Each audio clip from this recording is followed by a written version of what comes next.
Welcome back to the last video of our educational series on tennis elbow. Today we're going to talk about what exercises you might see through each phase of your rehab. So during phase one, like we talked about in the last video, we're going to start with isometric exercise. So what that looks like is your forearm is going to be supported and you're going to be holding a weight in neutral, trying to resist the urge for that wrist to drop into flexion. So we're going to hold that in neutral, 45 seconds on, 15 seconds rest for 3 reps. What that's going to do is it's going to start to build strength and resilience through the muscle and tendon, but without putting so much load on it that it causes re-irritation. It's also going to desensitize that tissue so it doesn't cause pain as easily with load. Once we get through that isometric phase, we next move into what's called the isotonic strengthening phase.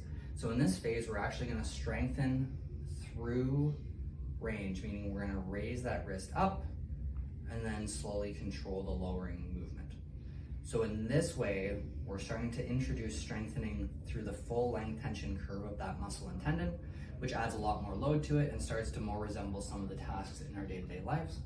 And then finally, as we get towards the last phase of rehab, we're going to look at trying to reincorporate some of the aggravating movements. So a lot of times people would find that bringing their coffee cup up to their mouth might be irritating. So in this phase, we're going to do some curls through different wrist positions, trying to target each of the elbow flexors, trying to build strength through those movements.